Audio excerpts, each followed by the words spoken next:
आइए देखते हैं, मजा आएगा। पकड़े गए, समझ गया? ठुल्लू ठुल्लू पकड़े गए, क्या पकड़े गए? ठुल्लू पकड़े गए, बाबा जी का ठुल्लू पकड़े गए, क्या पकड़े गए? नहीं, आप बदतमीजी कर सकते हैं, पकड़े गए, क्या पकड़े गए? बाबा जी का ठुल्लू पकड़ लिया आपने, क्या पकड़ लिया? Tauseef, get out of my show, get out of my show. कैसा बदतमीज आदमी, अपने घर की लड़कियों से ऐसे बात करना, अपने घर की बीवियों से, अपने घर की बीवी और बच्चों से ऐसे बात करना, रूबिका लियाकत से नहीं, बेशरम, गेट आउट। क्यों हिला डाला ना? बिल्कुल तमीज नहीं है इन बदतमीजों को बात करने की। महिलाओं से कैसे बात करते हैं, बिल्कुल ये आदमी स्क्रीन पर नहीं दिखना चाहिए। यही नहीं, अभी और सुनिए। बेहयाई है इनकी, जहां इनको पकड़ा जाए, जहां इनको जैसे ही मौका मिलता है बदतमीजी पर उतर आ जाते हैं। गंदे लोग, गलीज, किसी तरह की कोई शऊर इन लोगों को सिखाया नहीं गया है। इनकी मां जब ये डिबेट देखेंगी तो शर्मिंदा होंगी कि ये कैसी औलाद मैंने पैदा की है। चलो भाई देखो अब मैं क्या करता हूँ। नमस्कार दोस्तों, स्वागत है हमारे नए YouTube channel the Raj debate पे। दोस्तों हम आपके लिए लेके आज का नया डिबेट वीडियो है। वीडियो बहुत ही कमाल की बनी है, तो कृपया दोस्तों वीडियो को पूरा देखे हुए बिना स्किप किए हुए। दोस्तों यह वीडियो होने वाली है रूबिका लियाकत मैम वर्सेस तौफीक अहमद खान की, जिसमें तौफीक अहमद खान ने अपनी वो सारी हदें, सारी मर्यादाएं भूल के एक महिला पे कमेंट करने लगे, जिसके बाद रूबिका मैम गुस्से में आके उन्हें डिबेट से भगा देती हैं। दोस्तों तौफीक अली खान किसी भी बात को सही ढंग से नहीं रख पाते हैं। SIR फॉर्म के बारे में बात चल रही थी, जिसपे वो तुरंत महिलाओं के ऊपर आरोप प्रत्यारोप करने लगे, जिसके मद्देनजर रखते हुए रूबिका मैम ने उन्हें समझाया, लेकिन बार बार समझाने के कारण बात वो नहीं सुन रहे थे, जिसके कारण उन्हें डिबेट से निकाल दिया गया। क्या दोस्तों आपको भी लगता है कि SIR फॉर्म भरना चाहिए? तो हमें ज़रूर कमेंट में आप बताइएगा। हम मिलते हैं अभी आपसे थोड़ी देर बाद। बेचारे किसान के पास में वक्त रहता है कि वो सड़क पर आए, सरकार से लड़े। ऐसी सरकार जिसके पास अंबानी, अदानी और कितने बड़े बड़े खजाने वाले लोग बैठे हुए, ऐसे सरकार से लड़ेगी वो गरीब जनता, वो गरीब किसान। आप क्या बात कर रही है? उनके पास तो 2 वक्त रोटी कमाने का मौका नहीं मिलता। उनके घर में, परिवार में कोई बीमार पड़ जाए, हॉस्पिटल ले जाने का उनके पास में पैसा नहीं रहता। वो जाएगी सरकार से लड़ने के लिए, सड़क में आकर के प्रोटेस्ट करेगी। कैसी बात आप करती है?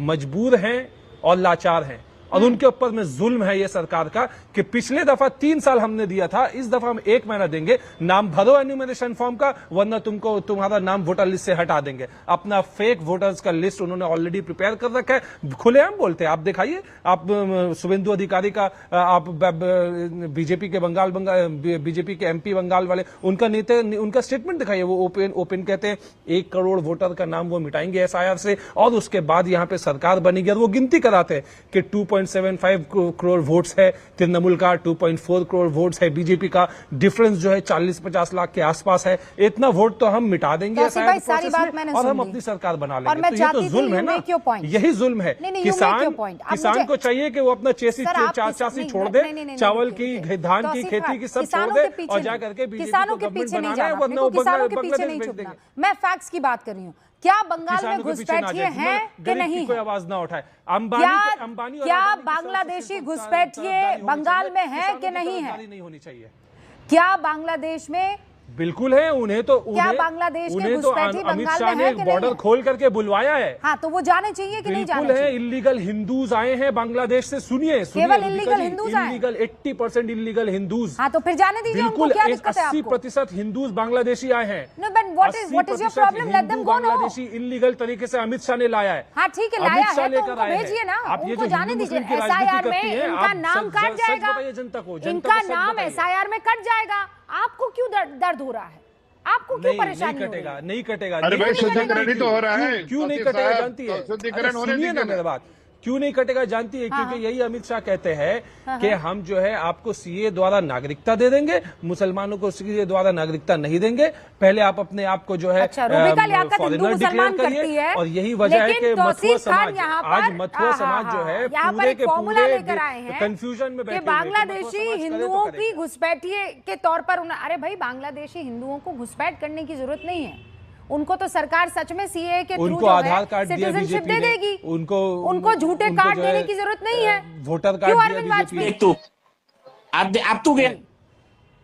अगर बांग्लादेशी हिंदू यहाँ सिटीजनशिप लेना चाहेगा तो उसे घुसपैठ करने की थोड़ी जरूरत है। अपना गेम तो जनता के सामने रखे हुए ना। ये नहीं ये बिहार से कोई सबक लेना चाहते हैं। ना, खेती पकड़े करे या गए। ना करे, पकड़े जा गए, करके एन्यूमरेशन फॉर्म फिलअप करना है। पकड़े गए सर। घुसपैठ करने वाला हिंदू अगर झूठा आधार कार्ड बनाएगा तो उसे हिंदुस्तान की सिटीजनशिप नहीं क्या पकड़े मिलेगी। गए? समझ गए आप? ठुल्लू पकड़े गए।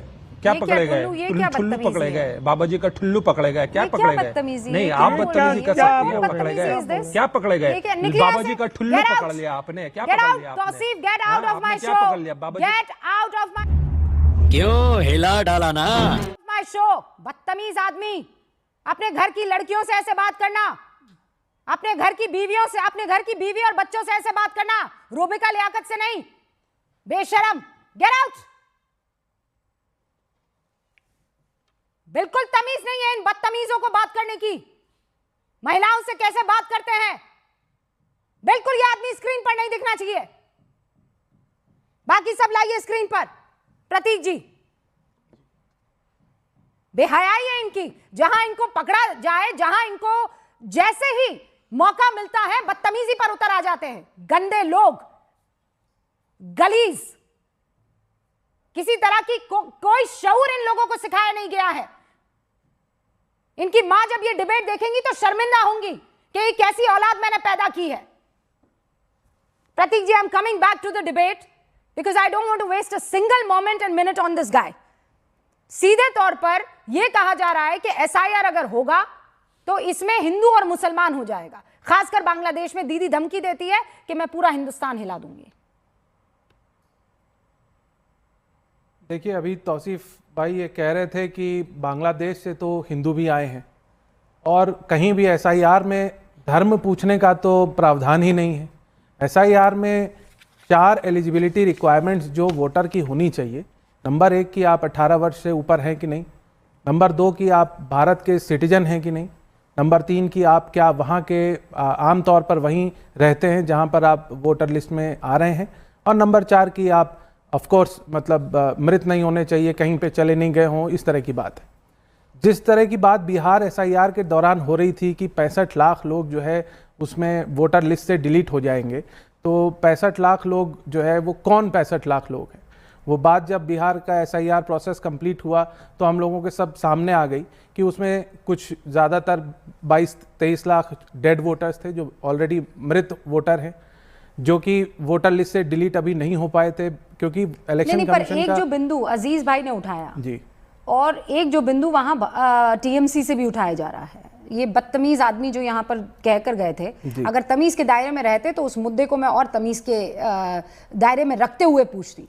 ये सवाल पूछा गया कि पहले जो है 2-2 साल का गैप लिया जाता था, 4-4 महीने का गैप लिया जाता था एसआईआर करने में। आप कह रहे हैं महीने भर में, ये कैसे संभव है?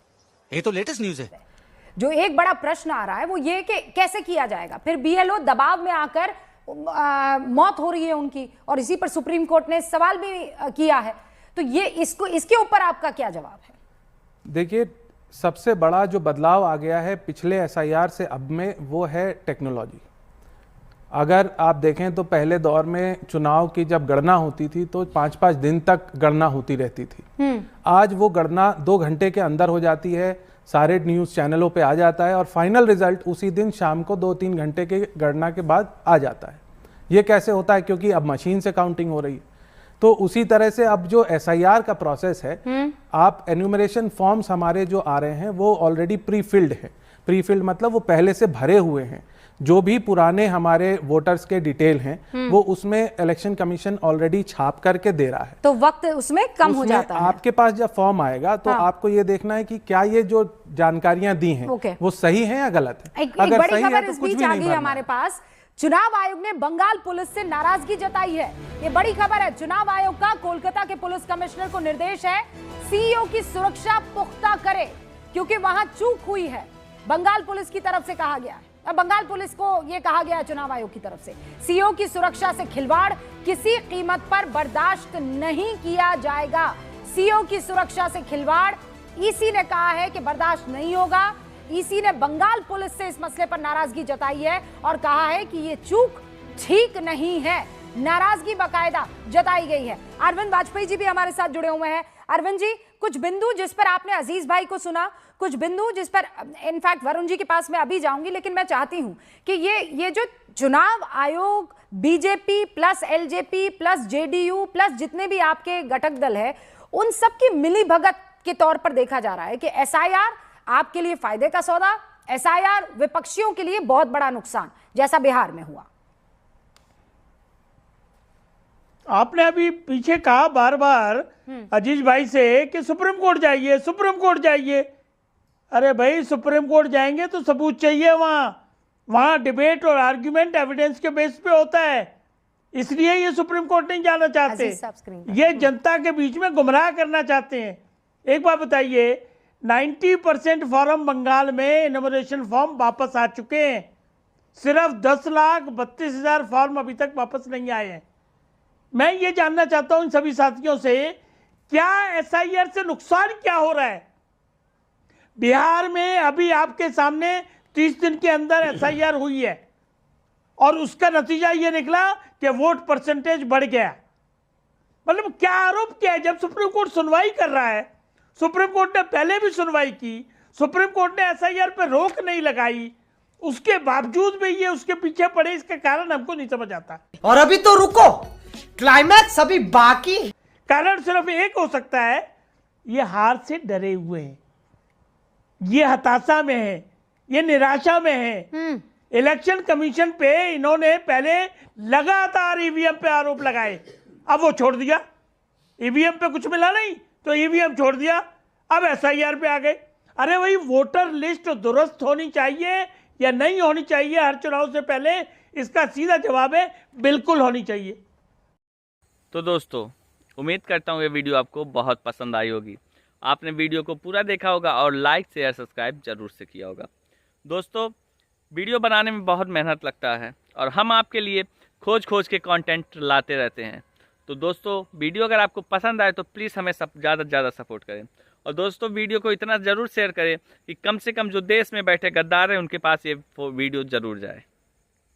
हमारा भी अधिकार है कि जिस वीडियो में हमें अच्छा लगे कि हाँ, ये वीडियो देश को कुछ दे सकता है या देश के लोगों को थोड़ा सा ज्ञान मिल सकती है इस वीडियो से, तो आप प्लीज़ उस वीडियो को ज़्यादा से ज़्यादा शेयर करें।